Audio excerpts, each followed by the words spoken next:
Okay students, सबसे पहले doubts बेटा, हमने लास्ट लेक्चर में कैरेक्टरिस्टिक्स ऑफ अकाउंटिंग डिस्कस किए थे और मैंने आपको उसकी पीडीएफ भेज दी थी बेटा। अगर उसमें किसी को कोई भी डाउट हो तो पहले आप लोग वो डाउट पूछो, फिर हम लोग आगे बढ़ेंगे बेटा।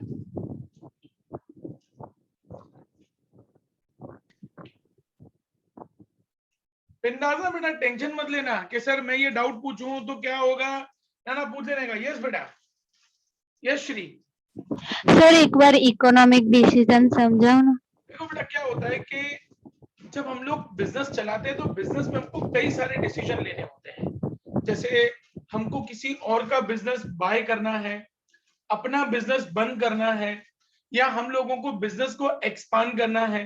तो ऐसे जो डिसीजंस होते हैं वो डिसीजन हमेशा अकाउंट्स के बेस पे लिए जाते हैं। अगर हमको कंटिन्यूअस बेसिस पे लॉस हो रहा है तो हमें ये डिसीजन लेना होता है कि बिजनेस को बंद करना है या हम लोगों को बिजनेस को चेंज कर देना है। तो ऐसे सारे डिसीजंस लेने के लिए हम लोगों को अकाउंट्स हेल्प करता है। यस बेटा, और किसी को डाउट हो तो प्लीज पूछिए स्टूडेंट्स।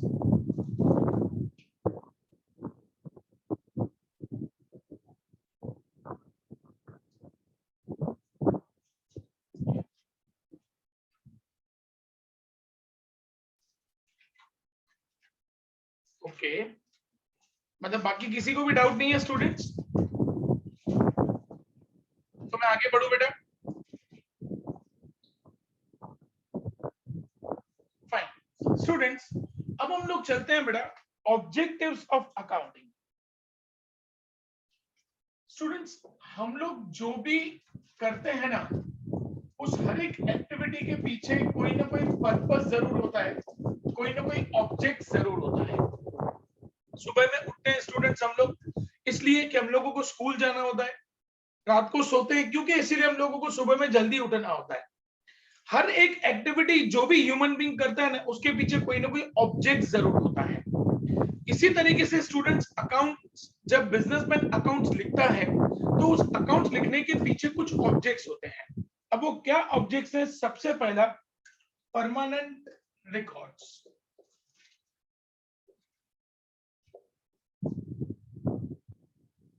स्टूडेंट्स, एक क्वेश्चन पूछ रहा हूं बेटा, मुझे सोच समझ के आंसर करना। मेरा बिजनेस है बेटा, मुझे ये पता लगाना है कि 2016 में मेरा कितना प्रॉफिट था।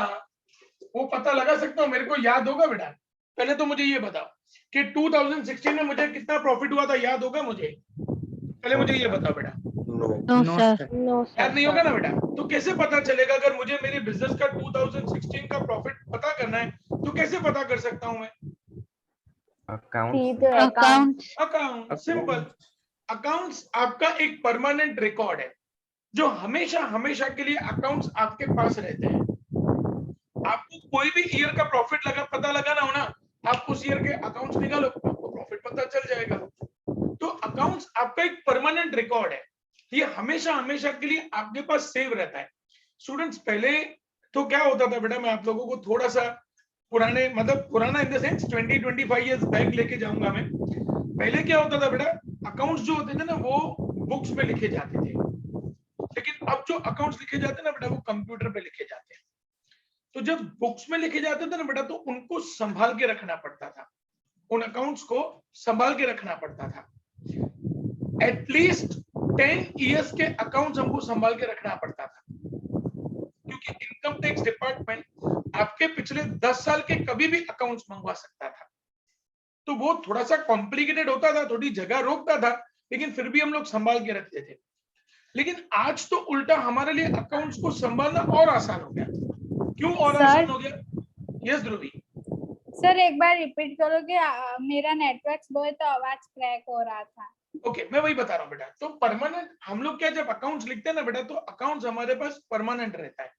मैं आपको बता रहा था बेटा कि जब पहले के टाइम पे बुक्स में अकाउंट्स लिखा जाता था तब उस टाइम पे क्या होता था, बिजनेसमैन 10-10, 12-12 साल तक अपने अकाउंट संभाल के रखते थे। अब तो क्या हो गया बेटा, वो काम भी आसान हो गया, कंप्यूटर कर लेता है वो काम। आज हम लोग कोई भी अकाउंट्स लिखते हैं, कंप्यूटर उसको सेव कर लेता है। 10 साल, 12 साल, 15 साल, जितने साल के अकाउंट्स चाहिए, आज हमारा अकाउंट जो है बेटा उसको हमारे जो कंप्यूटर लैपटॉप्स हैं उसको संभाल के रखता है। तो कहने का मतलब ये बेटा कि अकाउंट्स हमारा परमानेंट रिकॉर्ड है। हमें कोई भी ईयर की इंफॉर्मेशन चाहिए, वो ईयर की इंफॉर्मेशन हमको अकाउंट अकाउंट्स की मिल जाती है। क्लियर बेटा स्टूडेंट्स? पहला ऑब्जेक्टिव परमानेंट रिकॉर्ड, सबको क्लियर हो गया बेटा? पहला object, yes sir. Yes sir. चलिए स्टूडेंट सेकंड ऑब्जेक्टिव है बेटा। Yes sir. Yes, sir. Second object है बेटा to know the effect of each transaction, to know effect of each transaction. Students हम लोग जब बिजनेस करते हैं ना बेटा, और बिजनेस में जब हम लोग अकाउंट्स लिखते हैं, अकाउंट्स को स्टूडेंट्स ड्यूअल बोला जाता है, dual effect.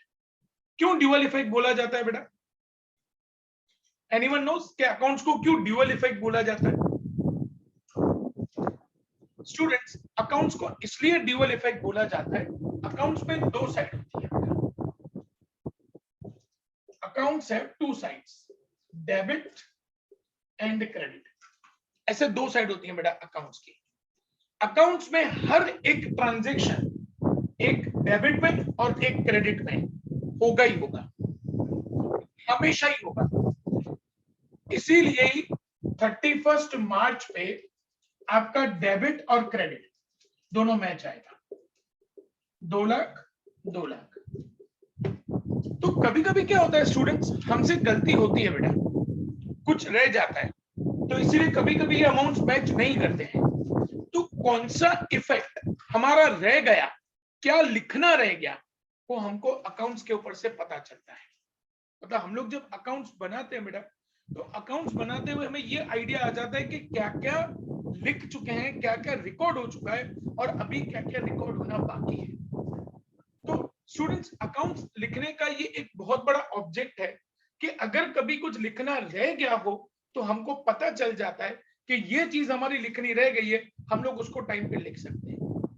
Point number 2 clear बेटा सबको? To know effect of each transaction students. Yes sir. पढ़ेंगे आगे बेटा पॉइंट नंबर 3 पे students. Yes sir. Yes, sir. Point number 3 is to know influential factors.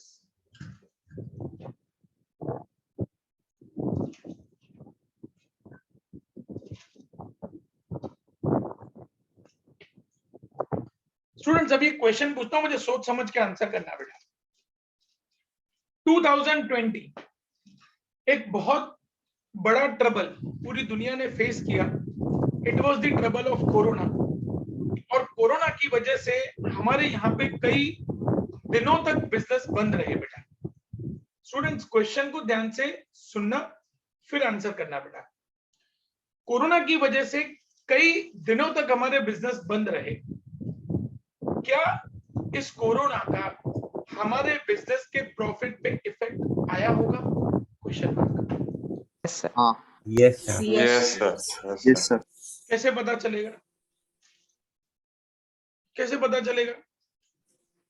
क्योंकि डेली जो प्रोडक्शन जो मतलब कि जो नॉर्मली यूज होता था वो बंद हो गया, तो इसलिए उस हिसाब से फिर अपने आप शेयर गिनना बंद हो गए। देखो सिंपल चीज बेटा, मैं आपको सिंपल चीज बताता हूं। 31 मार्च 2019, 31/3/2019, 31/3/2020, 31/3/2021, इन 3 इयर्स में हमने हमारा प्रॉफिट कैलकुलेट किया। यहाँ हमारा प्रॉफिट आया 5 लाख, यहाँ प्रॉफिट आया 8 लाख और यहाँ प्रॉफिट आया 1 लाख। इफेक्ट आया ना बेटा कोरोना का? स्टूडेंट्स आया ना, इफेक्ट आया ना बेटा Yes, sir. कोरोना का? Yes sir. स्टूडेंट्स ये Yes, होते sir. हैं इन्फ्लुएंशियल फैक्टर्स। स्टूडेंट्स कभी भी गवर्नमेंट की तरफ से अगर कोई डिसीजन आता है बेटा, तो उसका बिजनेस पे इफेक्ट आता है और वो बिजनेस का इफेक्ट हमको अकाउंट्स के ऊपर से पता चलता है। स्टूडेंट्स गवर्नमेंट ने सपोज करो बेटा, अगर ऐसा डिसीजन अभी लिया कि प्लास्टिक बिल्कुल बंद और प्लास्टिक की जगह पे पेपर यूज होगा, कौन से बिजनेस पे उसका इफेक्ट आ सकता है बेटा? सोच समझ के आंसर करना, पॉजिटिव है नेगेटिव है दोनों में। गवर्नमेंट ने डिसीजन ले लिया है कि प्लास्टिक बिल्कुल बंद है, प्लास्टिक की जगह पे सब लोग पेपर यूज करेंगे, कौन से बिजनेस पे इफेक्ट आएगा? Sir Toys. यस परम। सर पैकेट परम Sir, toys. टॉयज बिजनेस पे इफेक्ट आएगा, ठीक है। और कोई food Sir, packaging grocer food and packing, yes. और कोई बेटा? अच्छा मुझे एक चीज बताओ बेटा, ये गवर्नमेंट का डिसीजन प्लास्टिक के लिए पॉजिटिव है कि नेगेटिव है? पहले मुझे ये बताओ बेटा। पॉजिटिव है। पॉजिटिव। प्लास्टिक के लिए positive? No, sorry. No, sir, negative. Negative. Sorry, ये- sorry, sir. ये बिना चाय पी के बैठे Negative. हैं। हाँ, बिना चाय पी के बैठे हैं सब। बेटा Sorry, प्लास्टिक, नो प्रॉब्लम बेटा, कोई प्रॉब्लम नहीं। अरे मजे से लेक्चर अटेंड करने का बेटा, तो मजा आएगा। स्टूडेंट्स, प्लास्टिक बैन मतलब जो प्लास्टिक इंडस्ट्री होगी उसका प्रोडक्शन कम हो गया, सेल कम हो गया, मतलब उनका प्रॉफिट कम हो गया। इसका मतलब अगर गवर्नमेंट डिसीजन लेती है कि प्लास्टिक बंद, तो ये प्लास्टिक के लिए नुकसानकारक, प्लास्टिक इंडस्ट्री के लिए नेगेटिव। सरकार ने बोला प्लास्टिक की जगह पेपर यूज करना है, तो अब बताओ पेपर इंडस्ट्री के लिए ये क्या हुआ बेटा? पॉजिटिव के नेगेटिव?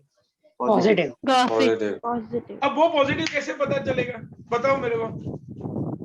सर उसका प्रॉफिट बढ़ जाएगा क्योंकि उसका सेल्स बढ़ेगा। Simple.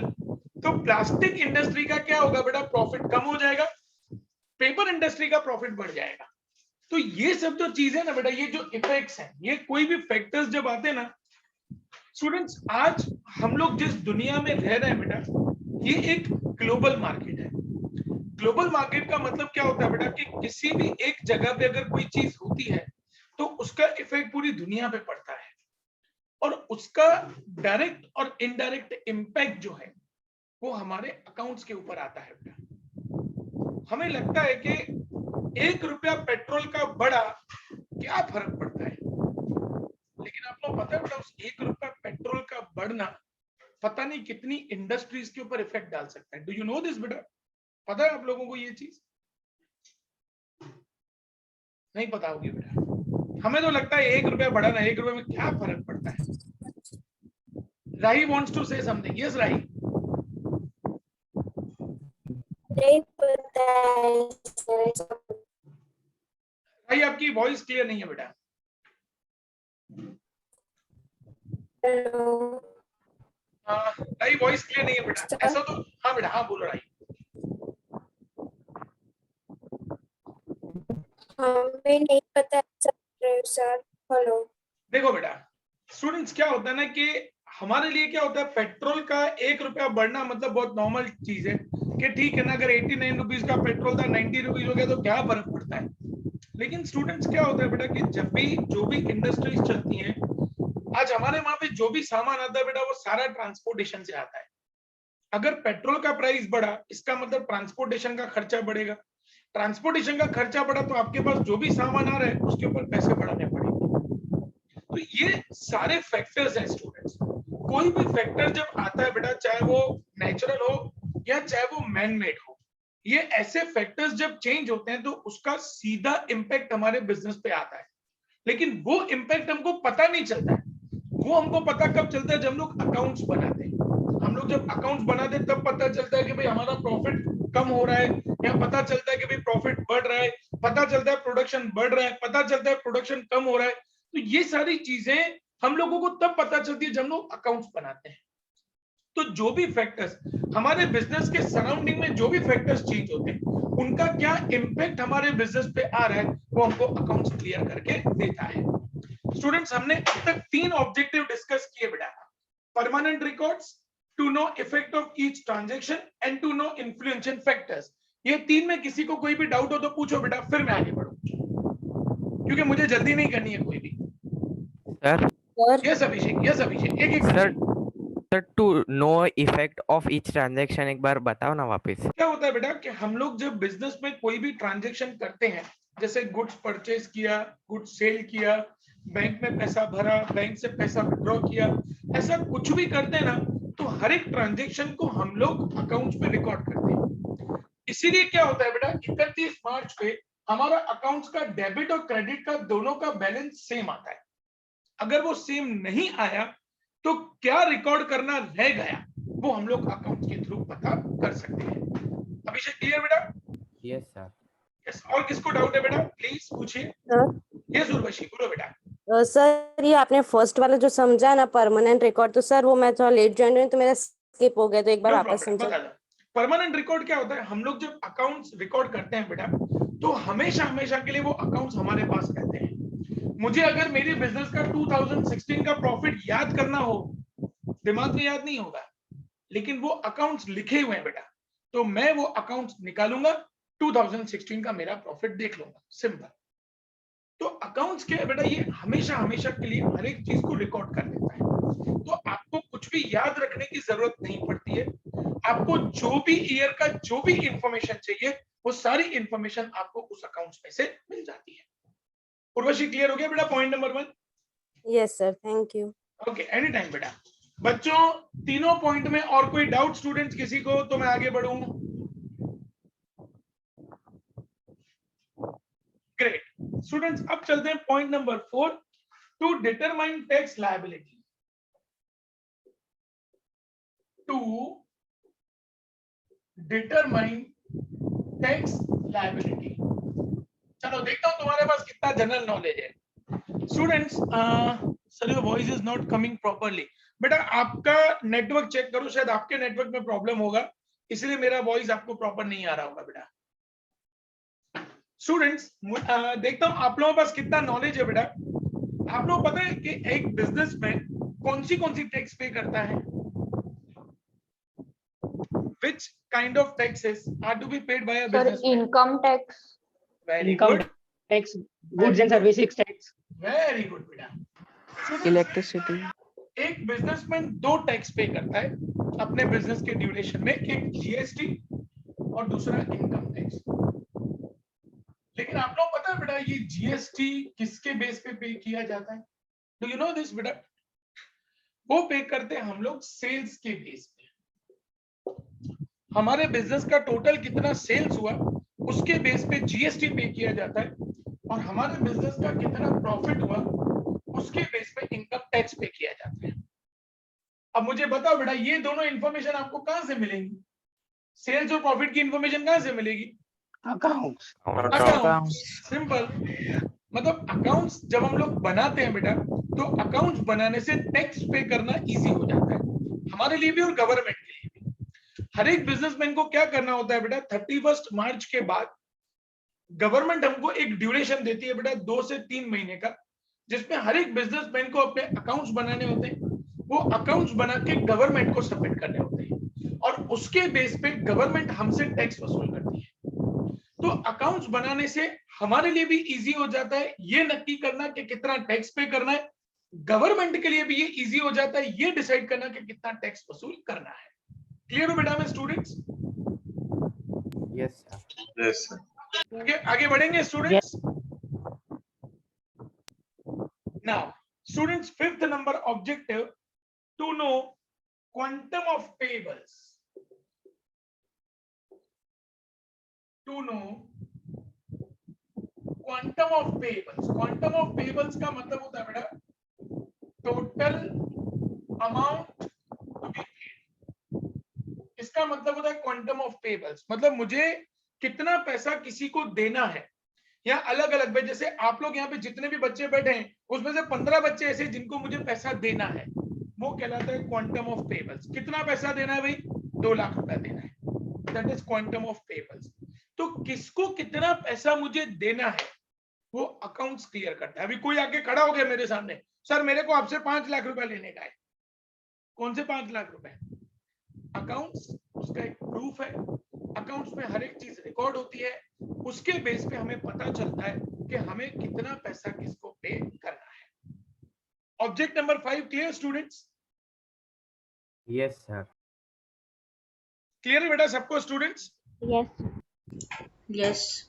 Object number 6, to know quantum of receivables.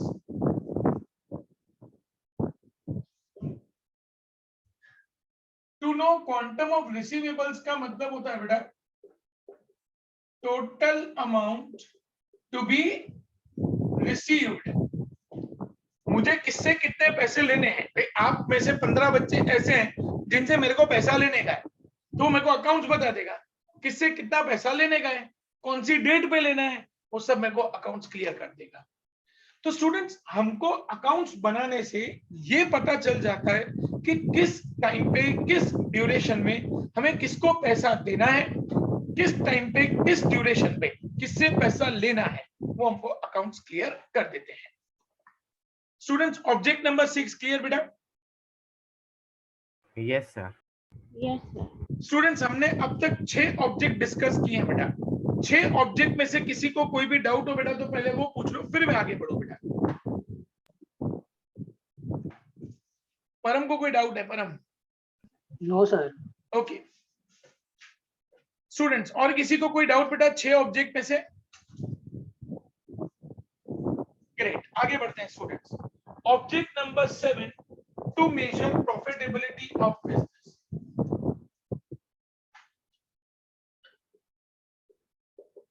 हमारे बिजनेस में कितना प्रॉफिट हुआ है बेटा? हमारे बिजनेस में कितना प्रॉफिट हुआ है, वो प्रॉफिट जानने के लिए हम लोगों को अकाउंट्स बनाने पड़ते हैं।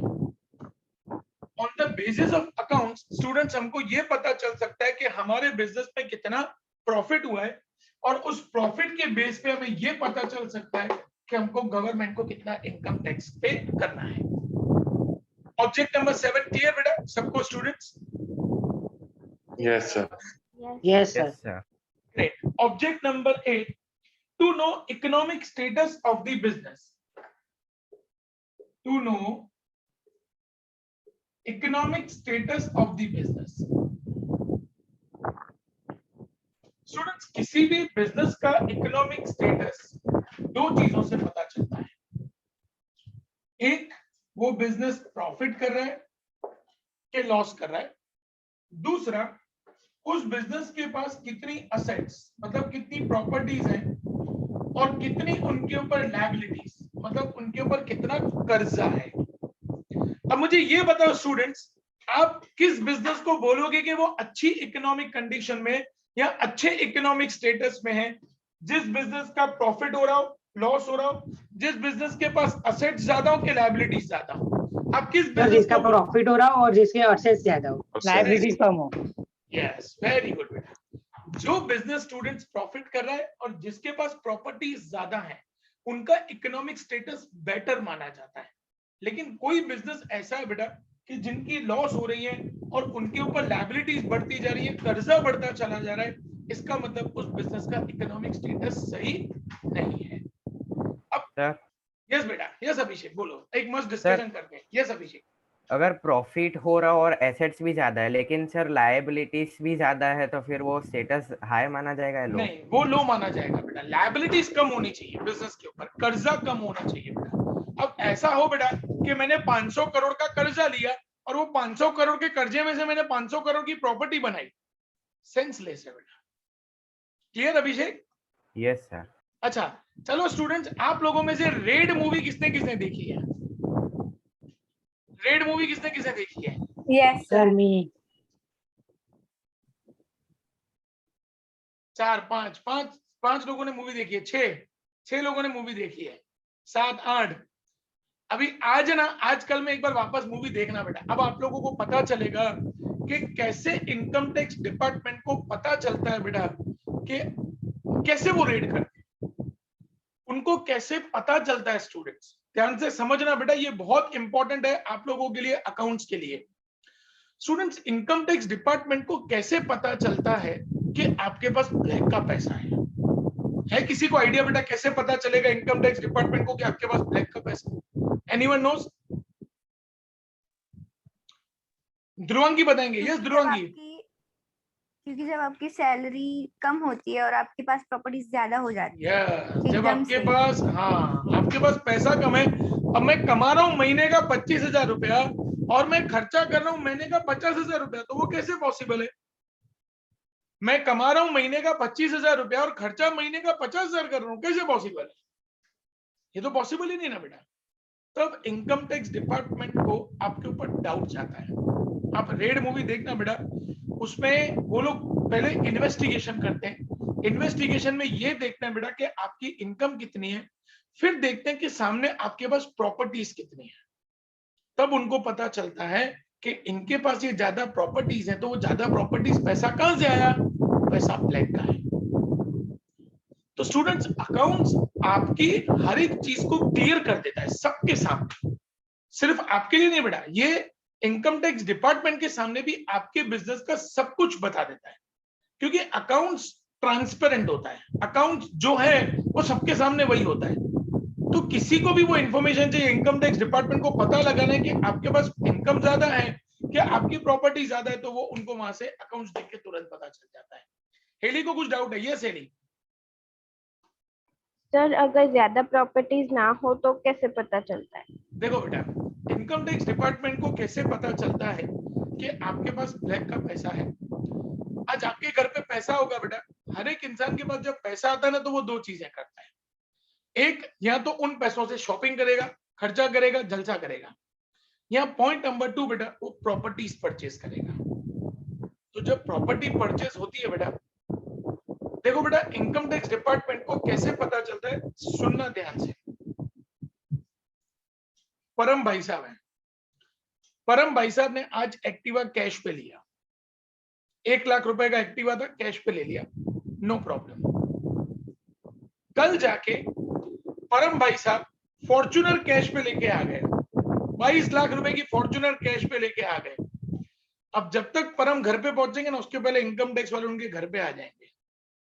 परम 22 लाख रुपए की आपने फॉर्च्यूनर लिए आज, और 1 लाख रुपए का कल एक्टिवा, मतलब 20 लाख रुपए आप 2 दिन में कैश में खर्चा कर चुके हैं या चेक से खर्चा कर चुके हैं। क्या आपकी इतनी इनकम है, आपने इतना टैक्स भरा है? अगर आपका अकाउंट दिखा रहा है, देखो अगर मुकेश अंबानी फॉर्च्यूनर कैश पे या चेक पे लेके आते हैं तो उनके घर पे वो लोग नहीं जाएंगे, लेकिन आप और मैं लेके आएंगे ना बेटा, तो अपने घर पे पक्का इनकम टैक्स वाले आएंगे। क्यों आएंगे बेटा? क्योंकि हमारे अकाउंट्स में उतनी इनकम दिखी नहीं है जितना हम लोग खर्चा कर रहे हैं। तो इनकम टैक्स डिपार्टमेंट आपकी एक्टिविटीज के ऊपर ध्यान रखता है बेटा, आप क्या परचेज कर रहे हो। छोटी मोटी अमाउंट्स होती है ना बेटा, छोटी मोटी अमाउंट्स में प्रॉब्लम नहीं आता, लेकिन जब अमाउंट्स बड़ी होती है, वो लोग देखते हैं आप हर महीने घूमने जा रहे हो, हर महीने घूमने जा रहे हो, अलग अलग रिसोर्ट्स में घूमने के लिए जा रहे हो, उनकी नजर रहती है। वहां से उनको पता चलता है कि या तो इनके पास ब्लैक का पैसा है या इनकी इतनी इनकम ज्यादा है, और इनकम ज्यादा है तो क्या इन्होंने टैक्स पे किए, अगर पे किए तो हमें कोई प्रॉब्लम ही नहीं, उड़ाओ आपको जितना उड़ाना है। लेकिन अगर आपने टैक्स पे नहीं किया और आप पैसा उड़ा रहे हैं तो आप फॉल्ट में। यस ध्रुवांगी प्लीज बेटा। सर हमको पता कैसे चलेगा कि उनको पता चल जाए कि हमने 2 दिन में इतने सारे पैसे खर्च करे? बेटा जब है ना हम लोग कोई भी ऐसी चीजें लेते हैं ना, जैसे आप गोल्ड लो बेटा, अगर आप 50-60 हजार रुपए का गोल्ड लेते हो तो उससे उनको फर्क नहीं पड़ता बेटा, लेकिन आप 10 लाख रुपए का गोल्ड लेके आओ, उनके पास रिकॉर्ड चला जाता है, क्योंकि जो दुकानदार होगा ना बेटा, दुकानदार होगा वो बिल बनाएगा। आप 22 लाख की 20 लाख की गाड़ी लोगे बेटा, तो वो अपनी एंट्री तो करेगा ना, आपके पास तो रिकॉर्ड रखेगा ना बेटा, तो वो रिकॉर्ड सीधा इनकम टैक्स डिपार्टमेंट के पास चला जाता है। तो इनकम टैक्स डिपार्टमेंट को पता चल जाता है कि इस पर्सन ने यहाँ पे इतना पैसा खर्च किया है। क्लियर बेटा? Yes Abhishek, thank you sir. But उसने जिससे परचेज किया है वो बिल बनाए ना और उसका रिकॉर्ड जाने ही ना दे, देखो बेटा जब इतने बड़े अमाउंट होते हैं ना अभिषेक, बिल कब नहीं बनता बेटा, ये आप लोग समझ लेना एक चीज, बिल जब छोटे अमाउंट होते हैं ना बेटा, 1000, 2000, 5000, उसमें बिल्स नहीं बनते हैं, लेकिन जब बड़े अमाउंट होते हैं ना बेटा, 2 लाख, 5 लाख, 10 लाख, तब बिल बनाना कंपलसरी होता है बेटा। आज वो सामने वाला पर्सन भी अगर आपको 22 लाख रुपए की गाड़ी बेच रहा है बेटा, तो 22 लाख रुपए वो दिखाएगा कहाँ पे बेटा, वो 22 लाख रुपए रखेगा कहाँ पे? अगर वो 22 लाख रुपया घर पे तो रख नहीं सकता बेटा, क्योंकि उसके लिए भी वही टेंशन हो जाएगा ब्लैक का, तो उसको अपने बैंक में डालने पड़ेंगे, तो बैंक में डालेगा तो इनकम टैक्स वाले पूछेंगे 22 लाख रुपए आपके पास आए कहाँ से, आप अपने अकाउंट में 22 लाख रुपए कैसे डाल रहे हो? तब उसको बताना पड़ेगा भी मैंने इस पर्सन को गाड़ी बेची है, इनकम टैक्स डिपार्टमेंट को वहां से पता चल जाता है। ठीक है बेटा? यस। और कोई डाउट स्टूडेंट्स किसी को? तो आगे बढ़े बेटा अपन। अरे बेटा सब लोग डाउट्स क्रिएट करो ना, 4-5 लोग डाउट्स क्रिएट करेंगे तो नहीं मजा आएगा, सबके डाउट होने चाहिए, दिमाग सबका दौड़ना चाहिए बेटा। स्टूडेंट्स सिर्फ और सिर्फ टेक्सचुअल नॉलेज से कुछ नहीं होने वाला, कुछ भी नहीं होने वाला बेटा। आपके पास स्टूडेंट्स जब तक प्रैक्टिकल नॉलेज नहीं है तब तक बेटा आपकी कॉमर्स में कोई वैल्यू नहीं है, ये समझ लेना। आज से स्टूडेंट्स 5 साल पहले 2015 में अहमदाबाद का एक बच्चा पूरे इंडिया के अंदर फर्स्ट सीए के अंदर रैंक लाया, उसको L&T लार्सन एंड टुब्रो जो कंस्ट्रक्शन की बहुत बड़ी कंपनी है, वहां पे उसको जॉब मिली, 17 लाख का पैकेज मिला। 3 महीने में कंपनी ने उसको जॉब से निकाल दिया। पता है क्यों बेटा students? Do you know why? Do you know why students? No sir. No उस बच्चे के पास प्रैक्टिकल नॉलेज ही नहीं था। उस बच्चे को सिर्फ थ्योरी आती थी, उसको प्रैक्टिकली कैसे उसको अप्लाई करते नहीं आता था। स्टूडेंट्स, कॉमर्स का मतलब ये बेटा कि आपके पास जितना प्रैक्टिकल नॉलेज होगा उतना ही आगे जाके आपकी वैल्यू बनेगी बेटा। बाकी थ्योरिकल नॉलेज से कुछ नहीं होने वाला बेटा, आपके पास प्रैक्टिकल नॉलेज होना चाहिए आपका। देखो मैं आप लोगों के साथ ये एग्जांपल्स क्यों शेयर कर रहा हूं बेटा, नहीं तो ये अब तक तो टॉपिक 3 टॉपिक कंप्लीट हो जाते हैं अब तक। मैं आप लोगों के साथ इसीलिए शेयर कर रहा हूं ताकि आपका दिमाग ओपन हो बेटा। नई नई चीजें सोचने के लिए आप लोगों का दिमाग मजबूर होना चाहिए। टीचर का काम है बेटा गाइडेंस देना, लेकिन उस गाइडेंस को कैसे यूज करना है वो आप लोगों का काम है। आपका दिमाग क्रिएटिव बनना चाहिए। जैसे भी कुछ बच्चों ने बहुत अच्छे अच्छे क्वेश्चंस पूछे बेटा, तो ऐसे आपका दिमाग दौड़ना चाहिए। और वो जब क्वेश्चंस आएंगे बेटा और उन क्वेश्चंस के जब आंसर्स आपको मिलेंगे बेटा, तो आपका जो देखने का डायरेक्शन है वो देखने का डायरेक्शन चेंज हो जाएगा। सो स्टूडेंट्स, आस्क क्वेश्चंस पूछो बेटा। भले आपको लगता है कि ये कैसा क्वेश्चन है, नहीं पूछो ना बेटा। हो सकता है कि आपका वो छोटा क्वेश्चन बाकी सब लोगों को कई सारा नॉलेज दे दे। आगे बढ़ेंगे students. To know economic. Yes बेटा, यस पराग। सर आपने क्रेडिट और डेबिट का बताया था कि क्रेडिट और डेबिट हमेशा इक्वल होना चाहिए।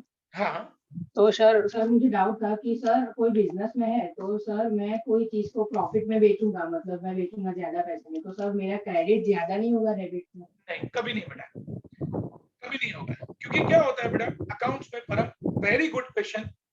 स्टूडेंट्स, अकाउंट्स में क्या होता है बेटा कि जब भी आप ट्रांजैक्शन करते हो ना, तो उसके 2 इफेक्ट होते हैं, एक डेबिट में और एक क्रेडिट। परम अगर आपने 50,000 रुपए का सामान बेचा है बेटा, तो वो 50,000 डेबिट में भी रिकॉर्ड होगा, 50,000 क्रेडिट में भी रिकॉर्ड होगा। वो कैसे? वो अपन जैसे जैसे आगे प्रैक्टिकल सम्स करेंगे तब पता चलेगा। तो 50,000 डेबिट में भी जाएगा, 50,000 क्रेडिट में भी जाएगा। तो पॉसिबिलिटी नहीं है बेटा कि आपका डेबिट क्रेडिट टैली ना आए। यस है ना बेटा, हमेशा टैली आएगा बेटा। लेकिन वो टैली कब नहीं आता है, वो आपका पॉइंट नंबर 9 है बेटा। पॉइंट नंबर 9 स्टूडेंट्स यहां पे लिख रहा हूं बेटा। पॉइंट नंबर 9 है to detect and avoid error and fraud. Students, दोनों में कोई फर्क है एरर और फ्रॉड में आप लोगों के हिसाब से? सर एरर बाय मिस्टेक होता है और फ्रॉड इंटेंशनली होता है। स्टूडेंट्स, अकाउंट्स जब बनते हैं ना बेटा, सी अकाउंट्स बनाने वाला ह्यूमन ही है, इंसान ही है, और इंसान से कई बार गलती होती है बेटा। जब स्टूडेंट्स गलती होती है बेटा तो वो हमारा एरर होता है, लेकिन जानबूझ के कुछ हुआ वो फ्रॉड है। कभी कभी क्या होता है स्टूडेंट्स, ध्यान से समझना बेटा। आप लोगों में से कौन कौन बेटा डीमार्ट में शॉपिंग करने के लिए गया हुआ है? एनीवन? सर मैं। अभिषेक गए हुए हैं, ओके। उर्वशी गई हुई है। चलो उर्वशी से क्वेश्चन पूछेंगे। Urvashi, yes sir. आप डीमार्ट में गए हो ना बेटा शॉपिंग करने के लिए? Yes sir. आप जब बिल पे करते हो बेटा, आपने एक चीज नोटिस की है कि जब आप बिल पे करते हो, वो लोग जब सबमिट का बटन दबाते हैं तभी उनका नीचे कैश का काउंटर खुलता है। नोटिस किया है बेटा आपने? Yes sir, yes sir. उसके पहले उनका कैश का काउंटर बंद होता है। तो स्टूडेंट्स, ये अकाउंट्स हमको हेल्प करता है बेटा। कभी कभी ऐसा भी तो हो सकता है ना बेटा कि जो कैश काउंटर पे बैठा है, 500 रुपए उसने उठा के अपनी जेब में डाल दिया, कैसे पता चलेगा 500 रुपए? डीमार्ट का एक दिन का टर्नओवर एक जगह का लाखों रुपए में बेटा। अगर उस लाखों में से 500 रुपए निकल गया तो किससे पता चलेगा? अकाउंट्स। स्टूडेंट्स, अकाउंट्स जो है ना बेटा, वो हर एक चीज को क्लियर कर देते हैं। अकाउंट्स में से उन्हें पता चल जाता है कि कहां पे फ्रॉड हुआ है या कहां पे लिखने में एरर हुआ है। हर एक चीज क्लियर हो जाती है स्टूडेंट्स। आप लोग कभी बैंक में पैसा डिपॉजिट करने के लिए जाओ बेटा। स्टूडेंट्स, बैंक वर्किंग करती है 3 बजे तक पब्लिक के लिए, लेकिन एक्चुअली जो उसके ऑफिसर्स होते हैं ना बेटा, वो 5 बजे तक बैठते हैं। आपको पता है वो पीछे के 2 घंटे क्या करते हैं? एनीवन नोस के 2 घंटे क्या करते हैं? दुर्वांगी सर को वो पता है? लोग एंट्री डालते होंगे। नहीं। एनीवन एल्स बेटा? और किसी को कुछ पता? वो लोग बेटा पिछले लास्ट के 2 घंटे बैठ के कैश टैली करते हैं। वो लोग ये देखते हैं भाई आज हमारे पास कितना कैश आया, कितना कैश गया और हमारे पास कितना पैसा होना चाहिए। फिर वो लोग कैश को काउंट करते हैं, भाई हाँ है इतना पैसा, ओके कोई प्रॉब्लम नहीं है। अगर नहीं है तो उनको अपनी जेब से भरना पड़ता है। तो स्टूडेंट्स अकाउंट जो है ना बेटा वो हमारी फ्रॉड एंड एरर को कंट्रोल करने का काम करता है। अगर कहीं पे कोई एम्प्लॉय फ्रॉड कर रहा है हमको अकाउंट्स में से पता चल जाता है।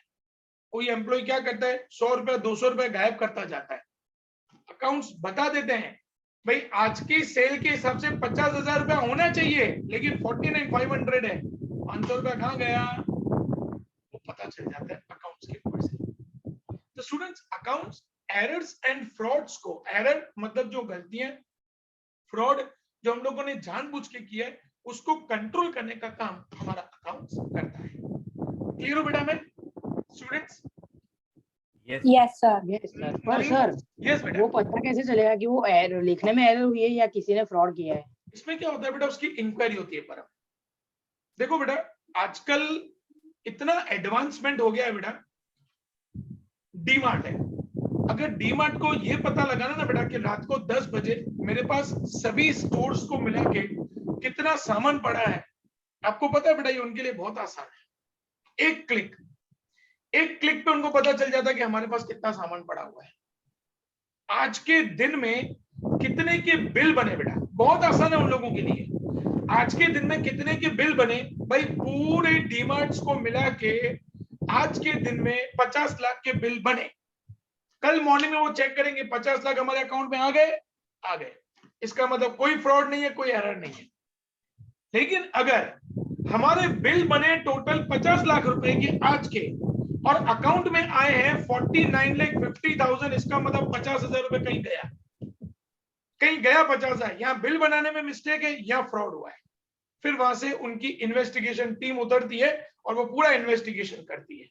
हर एक सेंटर पे पूछेंगे, हर एक मैनेजर से पूछेंगे आपका सेल कल का बताओ 50 लाख, आपका सेल बताओ 5 लाख, अकाउंट में कितना डाले 5 लाख, ओके।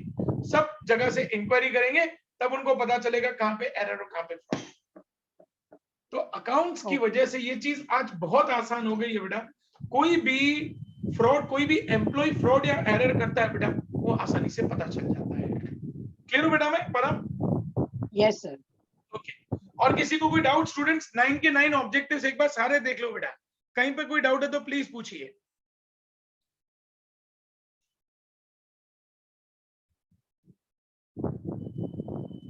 ओके स्टूडेंट्स इसको नोट डाउन कर लीजिए बेटा, आप लोग अपनी नोटबुक में इन 9 के 9 ऑब्जेक्टिव्स को नोट डाउन कर लीजिए बेटा, जो मैंने चीजें रिकॉर्ड की हैं, ताकि आप लोग जब इसको रीड करने बैठो तो आपको इजी हो जाए बेटा।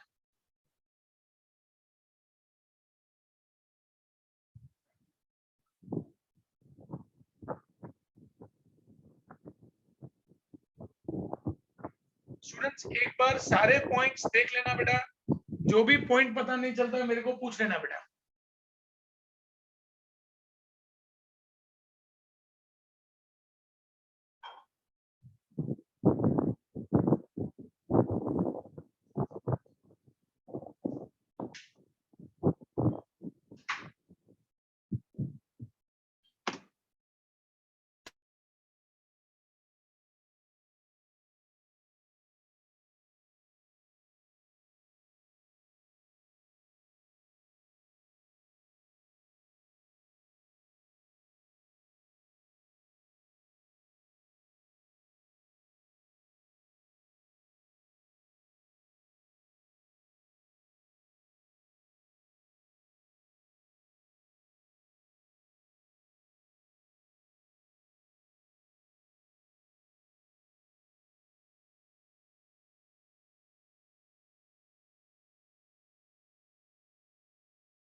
स्टूडेंट्स नोट डाउन हो जाए तो मुझे बता देना बेटा।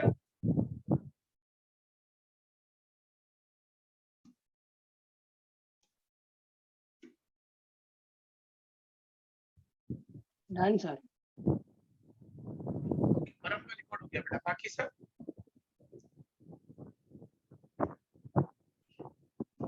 Done sir. हो गया सर। बेटा सबका रिकॉर्ड हो गया स्टूडेंट्स? Yes sir.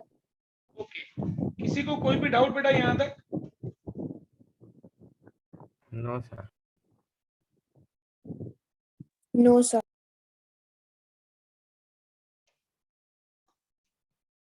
स्टूडेंट्स अब हम लोग चलते हैं बेटा नेक्स्ट टॉपिक पे।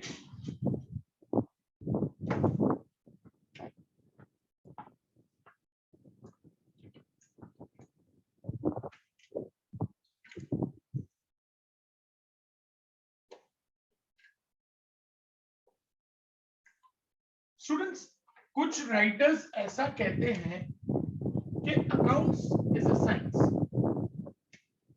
कुछ राइटर्स ऐसा कहते हैं अकाउंट्स इज अ साइंस, और कुछ राइटर्स ऐसा कहते हैं अकाउंट्स इज एन आर्ट। अब वो कैसे साइंस और कैसे आर्ट है? आप लोगों ने साइंस पढ़ा हुआ है स्टूडेंट्स। साइंस कुछ रूल्स एंड रेगुलेशंस पे चलता है, करेक्ट टू बेटा में students? Yes sir. Yes sir. H2O, दो हाइड्रोजन और एक ऑक्सीजन मिलाएंगे तो क्या बनेगा? वाटर। वाटर बनेगा, ये फिक्स रूल है बेटा। यस इसी तरीके से स्टूडेंट्स हमारा अकाउंट्स भी रूल्स के ऊपर चलता है। हमारा जो अकाउंट्स है बेटा वो भी रूल्स के ऊपर चलता है, क्योंकि मैंने आपको बताया कि अकाउंट्स में दो ही साइड होती है बेटा, एक डेबिट और एक क्रेडिट। तो किसको डेबिट करना है और किसको क्रेडिट करना है वो किसके ऊपर डिपेंड करता है बेटा? रूल्स के ऊपर। हमें जब रूल्स आएंगे तभी हमें पता चलेगा कि कौन सी चीज को डेबिट करना है। हम रैंडम नहीं कर सकते बेटा, मेरी इच्छा हुई परचेज को डेबिट कर दो, मेरी इच्छा हुई परचेज को क्रेडिट कर दो, है ना? ऐसा नहीं होता है। मेरी इच्छा हुई सेल्स को क्रेडिट कर दिया, मेरी इच्छा हुई आज सेल्स को डेबिट करेंगे हम। आज हम लोग सेल्स को क्रेडिट करेंगे, आज हम परचेज को डेबिट करेंगे, आज हम सैलरी को डेबिट करेंगे, आज हम लोग सैलरी को क्रेडिट करेंगे। नहीं बेटा, accounts fix rules and regulations पे चलता है। उन्हीं रूल्स के हिसाब से ये डिसाइड होता है बेटा कि किसको डेबिट करना है और किसको क्रेडिट करना है। तभी at the end of the year, मतलब 31 मार्च पे हमारा डेबिट और क्रेडिट दोनों टैली आता है, दोनों मैच करता है। अगर हम लोग बिना रूल्स के अकाउंट्स बनाएंगे बेटा तो कभी भी हमारा डेबिट और क्रेडिट मैच नहीं होगा। क्लियर हो माय स्टूडेंट्स? Yes sir. तो अकाउंट्स को साइंस क्यों कहा जाता है बेटा? क्योंकि जैसे साइंस रूल्स एंड रेगुलेशंस पे चलता है, वैसे अकाउंट्स भी रूल्स एंड रेगुलेशंस पे चलता है। उन रूल्स एंड रेगुलेशन पे चल के ही अकाउंट्स को बनाया जाता है।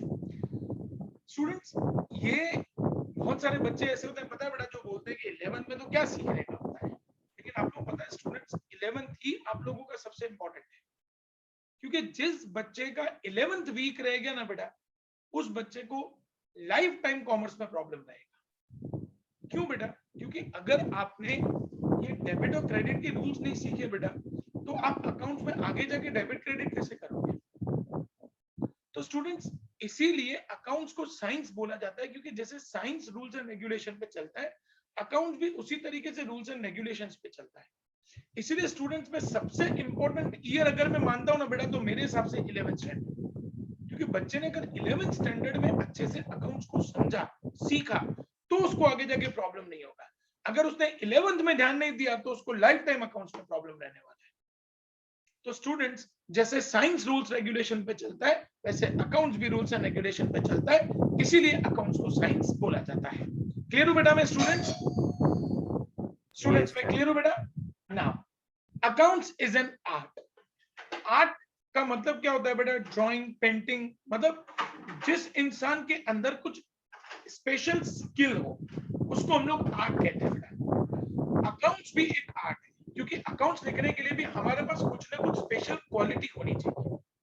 आपने रूल्स तो सीख लिए बेटा, लेकिन इन रूल्स को प्रॉपर तरीके से अप्लाई करना आना चाहिए, और वही एप्लीकेशन का मतलब होता है आर्ट, और तभी हमारे लिए अकाउंट पॉसिबल। आप लोगों को अकाउंट्स के रूल्स आते हैं बेटा, आप लोगों को रूल्स सब याद है, डेबिट किसको करना है, क्रेडिट किसको करना है, सब रूल्स याद है, फिर भी आप गलत कर रहे हो। क्यों गलत कर रहे हो? क्योंकि उसका एप्लीकेशन गलत है, आप उसको अप्लाई गलत कर रहे हो। स्टूडेंट्स, किसी भी चीज को सीखने के लिए दो चीजें बहुत इंपॉर्टेंट है, पहले उस चीज को सीखना और फिर उसको इंप्लीमेंट करना। आप लोगों में से कौन कौन ऐसा जिसको खाना बनाना आता है? कोई ऐसा जिसको खाना बनाना आता है? गर्ल्स को तो आता होगा ना, गर्ल्स ऐसा मत बोला नहीं आता है। परम को आता है, देखो मेरे को भी आता है परम, मैं तेरे साथ हूँ। सर थोड़ा बहुत आता है। हाँ, मेरे को पूरा आता है। गर्ल्स को किसी को नहीं आता? सर थोड़ा थोड़ा ही आता है। थोड़ा थोड़ा आता तो है ना? हाँ, थोड़ा थोड़ा तो आता तो है ना बेटा। चाय तो बना सकते हैं ना, घर पे मेहमान आए तो उसको चाय बना के तो पिला सकते हैं ना, कि उसको पानी देके घर पे वापस भेज दोगे? यस। तो स्टूडेंट्स, खाना जिनको बनाना आता है बेटा, ये तो जस्ट खाने की बात है, हमें खाना बनाना आता है क्योंकि हमें खाना बनाना सिखाया गया। तो जब आप लोग बेटा किसी भी चीज को सीखते हो ना, वो साइंस होता है, क्योंकि आप उनके रूल्स को सीखते हो, और जब आप उसको इम्प्लीमेंट करते हो, जब आप उसको अप्लाई करते हो, तब स्टूडेंट्स वो आर्ट बनता है। तो अकाउंट्स के अंदर सिर्फ रूल्स सीखना ये सफिशिएंट नहीं है बेटा, लेकिन उन रूल्स को कैसे अप्लाई करना है वो सीखना भी बहुत इंपॉर्टेंट है। तो इसीलिए स्टूडेंट्स, अकाउंट्स को साइंस एंड आर्ट दोनों बोला जाता है। स्टूडेंट्स, अकाउंट्स को 3 हिस्सों में बांटा जाता है। एक फाइनेंशियल अकाउंटिंग,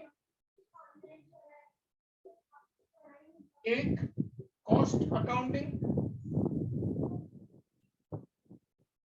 एंड तीसरा मैनेजमेंट अकाउंटिंग। इस तरीके से अकाउंट्स को 3 हिस्सों में बांटा जाता है। स्टूडेंट्स, फाइनेंशियल अकाउंटिंग हमको बिजनेस के फाइनेंस के बारे में बताता है, कितना पैसा आया, कितना पैसा गया, कहां से पैसा आ सकता है, कहां पे हम लोग पैसा खर्चा करने की जरूरत है, ये सारी इंफॉर्मेशन हमको फाइनेंशियल अकाउंटिंग दे देता है। कॉस्ट अकाउंटिंग हमको ये बताता है बेटा कि कोई भी चीज हम लोग बना रहे हैं तो उसका कॉस्ट कैसे कैलकुलेट करना है, क्योंकि कॉस्ट पता चलेगा तभी तो हम लोग उसको बेच पाएंगे ना बेटा प्राइस पे। आज स्टूडेंट्स, आप लोग डोमिनोज में जाते हो बेटा पिज्जा लेने के लिए, कोई पिज्जा 150 का आता है, कोई पिज्जा 500 का आता है, कोई पिज्जा 50 रुपीज का भी आता है या 60 रुपीज का भी आता है। तो वो कैसे डिसाइड करते हैं वो लोग उसकी प्राइस? वो डिसाइड करते हैं उसके कॉस्ट के ऊपर से, कि वो चीज बनाने में हमारा कितना पैसा गया। वो कॉस्ट अकाउंटिंग हमको बताता है कि कोई भी चीज आपने बनाई तो उसके पीछे कितना खर्चा गया, तभी आप उसकी प्राइस डिसाइड कर सकते हो। तो सेकंड पोर्शन जो आता है बेटा कॉस्ट अकाउंटिंग, ये हम लोगों को सिखाता है कि किसी भी चीज की कॉस्ट कैसे निकालनी है। और तीसरा आता है मैनेजमेंट अकाउंटिंग, जो बड़ी बड़ी कंपनीज के अंदर यूज होता है बेटा, कि जहां पे मैनेजमेंट को कई सारे डिसीजंस लेने होते हैं, which is related to profit of the business, which is related to tax, which is related to issue of shares। ये सारे मैनेजमेंट को जो डिसीजन लेने होते हैं, ये जो तीनों है ना बेटा, फाइनेंशियल अकाउंटिंग, कॉस्ट अकाउंटिंग और मैनेजमेंट, ये तीनों है ना बेटा, आप लोग कॉलेज लेवल में जब आप लोग जाएंगे बेटा पढ़ने के लिए, तब आप लोग पढ़ेंगे। 11th एंड 12th में हम लोग जो स्टूडेंट्स अकाउंट्स पढ़ते हैं बेटा, वो हमारा बेसिक अकाउंट है। 11th एंड 12th में जो हमको अकाउंट सिखाया जाता है वो हमारी बेसिक लेवल को क्लियर किया जाता है पहले। फिर ये जो है ना बेटा तीनों लेवल्स, ये तीनों मतलब आप ऐसा कह सकते हो बेटा कि लेवल 3, 4, 5 है। तो लेवल 1 एंड लेवल 2 जो है वो हम लोगों को 11th एंड 12th में सीखना होता है, और उसके बाद जब बेस क्लियर होगा तब हम लोग इन सभी अकाउंटिंग को सीख सकते हैं। क्लियर हो बेटा में स्टूडेंट्स? किसी को डाउट है? ध्रुवंगी को डाउट है? यस ध्रुवंगी। नहीं सर, वो पहले का रेजिडेंट था ना, इसलिए ऐसा ठीक है। लगा। और किसको डाउट है बेटा? यस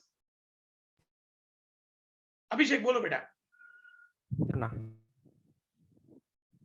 यस अभिषेक, क्या डाउट है बेटा? सर फाइनेंशियल अकाउंटिंग फिर से समझाओ ना एक बार। फाइनेंशियल अकाउंटिंग क्या होता है बेटा? देखो हम लोग जब बिजनेस करते हैं ना, तो बिजनेस का हार्ट जो होता है ना बेटा, इंसान का हार्ट बंद हो गया मतलब इंसान खत्म। इसी तरीके से बिजनेस का जो हार्ट है ना बेटा, वो फाइनेंस है, पैसा। पैसा कहां से आएगा, कहां जाएगा, कैसे पैसों का मैनेजमेंट होगा, पैसों को कैसे हम लोग यूज करेंगे, वो हर एक इंफॉर्मेशन हमको फाइनेंशियल अकाउंटिंग क्लियर कर देता है। ओके अभिषेक? ओके अभिषेक? तो स्टूडेंट्स अब एक क्वेश्चन पूछता हूं बेटा, मेरे क्वेश्चन का सोच समझ के आंसर करना। अकाउंट्स को मैं साइंस बोलूं तो करेक्ट है, अकाउंट्स को आर्ट बोलूं तो करेक्ट है, या अकाउंट्स को साइंस एंड आर्ट दोनों बोलूं तो करेक्ट है? Science and art. दोनों चीजें। सिर्फ रूल्स सीखना इंपॉर्टेंट नहीं है बेटा, लेकिन रूल्स को अप्लाई करना भी इंपॉर्टेंट है। आप लोगों में से कौन कौन व्हीकल चलाता है बेटा? कौन कौन व्हीकल चलाते हैं आप लोगों में से? ऐशा व्हीकल चलाते हैं। ऐशा अपना फोन अनम्यूट कीजिए बेटा, ऐशा अपना फोन अनम्यूट कीजिए। ऐशा, यस सर। अगर आपको रेड सिग्नल दिखा तो उसका मतलब क्या होता है? सर स्टॉप हो जाना। ये रूल है बेटा, ये साइंस है, लेकिन उसको अप्लाई भी तो करना पड़ेगा ना। ऐशा बोले मेरे को पता है लेकिन मैं रुकूंगी नहीं, मैं क्यों रुकूं? ऐसा चलेगा ऐशा? No sir. नहीं चलेगा ना, रुकना पड़ेगा बेटा, वो हमारा आर्ट बन जाता है। तो स्टूडेंट्स अकाउंट्स साइंस है क्योंकि वो हमको रूल्स सिखाता है, और उसके साथ साथ ये भी सिखाता है अकाउंट्स के उन रूल्स को कैसे अप्लाई करना है, इसलिए उसको आर्ट भी बोला जाता है। किसी को डाउट स्टूडेंट्स? किसी को doubt students? No sir. Okay done. ये नोट डाउन कर लो बेटा अपनी नोटबुक में फटाफट।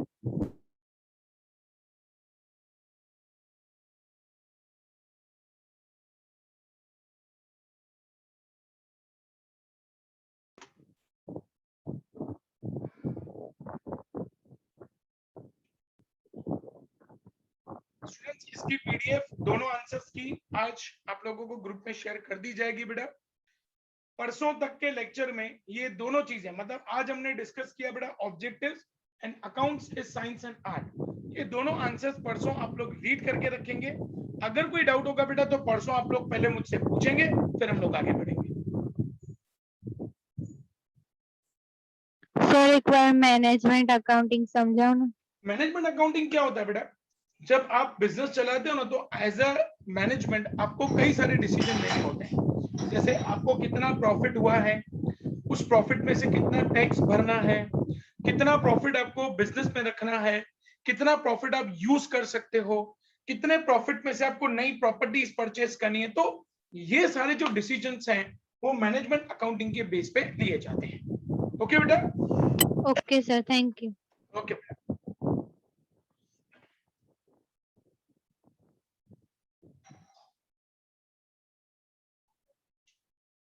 स्टूडेंट्स नोट डाउन हो गया बेटा?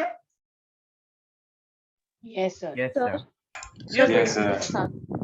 नो प्रॉब्लम बेटा, आराम से आराम से। अच्छा सर। जिनका, हाँ बेटा, हाँ ये बोलो। सर आपने टेबल में लास्ट वर्ड फर्स्ट वर्ड क्या लिखा? कौन यहाँ पे बोल रहे हो बेटा? Financial accounting. No sir, last में। यहाँ पे management accounting, shares, profit taxes shares, SHARES shares. Okay students जिन्होंने ये लिख लिया है बेटा, और अगर कोई डाउट नहीं है बेटा तो वो मीटिंग लीव कर सकते हैं। परसों मिलेंगे स्टूडेंट्स, रीड आउट अच्छे से करके रखना, डाउट पूछेंगे बेटा। Bye bye. जिनको डाउट है वो वेट करेंगे, या जिनका लिखना बाकी है वो वेट करेंगे बेटा। Bye bye. Bye, sir. Bye बेटा। Bye sir. Bye bye.